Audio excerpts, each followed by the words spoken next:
Marie Charelle, nous arrivons à la dernière partie de notre entretien. Je vous ai demandé de bien vouloir nous parler d'un objet auquel vous étiez attaché et nous expliquer pourquoi. Et enfin de nous lire un extrait de votre livre et nous expliquer qu'est-ce qui se passe avant, après, de recontextualiser l'extrait que vous allez nous lire. C'est à vous. Alors l'objet, c'est pas facile. Cette question m'a fait penser à rapidement un moment de ma vie où je me suis posé cette question de façon très très pragmatique. C'était un dimanche matin, j'étais réveillée par un incendie dans mon immeuble et j'ai eu cette question, il fallait vite évacuer. Qu'est-ce que je prends? Qu'est-ce qui compte là tout de suite, outre le téléphone pour prévenir les gens et le portefeuille pour emmener ses papiers? Et je me suis dit, mon ordinateur avec mes textes évidemment et mon saxophone parce que quand même j'avais pas envie qu'il fonde dans un incendie.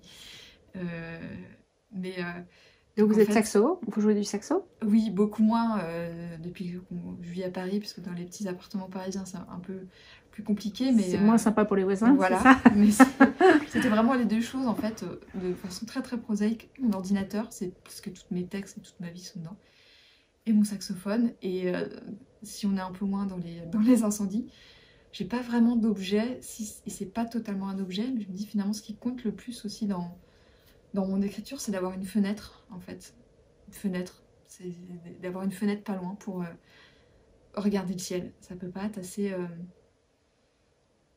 mais en fait, peut-être cette année de confinement me dit que c'est ça qui compte pour moi là, c'est d'avoir de voir un coin de ciel et parfois aussi de voir un peu les voisins pour faire travailler la pompe à imagination comme dans Hitchcock. Mais en fait, c'est l'avantage des fenêtres, c'est qu'on en trouve partout, quoi. Donc voilà, je me dis c'est ça. Sinon, je suis pas attachée particulièrement à des objets, mais travailler dans une pièce sans fenêtre, je pourrais pas. C'est ce qui compte.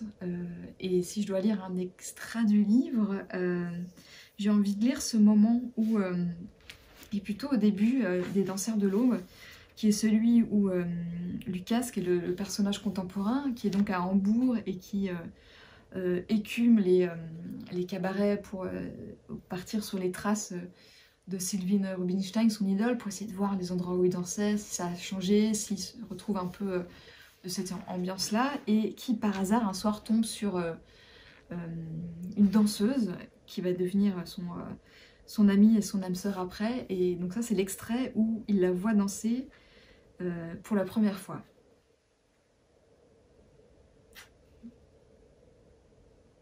Une fille entre sur scène, front haut et longue crinière noire, le menton fier, mais l'air un peu farouche. Les traits racés de son visage évoquent un Orient inaccessible. Elle jette un regard animal à la salle, puis ferme les yeux, centrée sur elle-même. Assis tout près, un guitariste gratte quelques notes. Elle reste un moment immobile, puis, doucement, tel un serpent, s'éveillant avec indolence, elle entame un premier mouvement. Dès l'instant où elle danse, les ombres dans la salle vacillent. Tous les regards se tournent vers elle, les respirations se suspendent. Un changement radical s'opère. Lucas est le seul à en percevoir la nature. Elle interrompt son geste, disparaît un instant dans l'obscurité sur le bord de la scène et 7 secondes d'absence suffit à susciter un manque puissant. La salle lui est déjà acquise. Elle glisse à nouveau dans le cercle de lumière, cale ses gestes sur le rythme du guitariste en les dévançant, comme si son corps était animé de prescience. Son élégance relève de l'antique et du moderne à la fois. Son corps est parfaitement ici, ancré à l'instant mais aussi ailleurs, loin, hors de portée. A-t-on déjà vu cela ici à Hambourg? Un tel spectacle s'est-il déjà tenu en Europe? Cette fille-là vient d'une autre planète, murmure-t-on dans la salle. Sa danse est celle d'une solitude hantée. Autour d'elle virevoltent des séraphins refusant de dévoiler leur mystère au monde des hommes. Ses mouvements sont un défi à l'espace et au temps. Elle saute, claque. L'air se déplace autour d'elle et vole jusqu'à déposer sa caresse brûlante sur le visage des spectateurs. Le cabaret est si petit que chacun perçoit son souffle, l'odeur sucrée de sa sueur mêlée au bouquet de jasmin émanant de ses cheveux. Son corps se rompt et ondule, trouve l'équilibre dans la rupture, se brise. C'est quoi cette danse? Hoquette le bougre, assis près de Lucas. Celui-ci ne prend même pas la peine de répondre, n'est-ce pas l'évidence? Cette douceur mêlée de violence, le rire et la gravité, La lumière côtoyant les ténèbres jusqu'à l'extase, ces éclats jetés à la Voie lactée sont ceux du flamenco. Un flamenco revisité et transcendé. Cette fille en maîtrise si bien les codes qu'elle réécrit avec l'aisance des murges d'un phénix.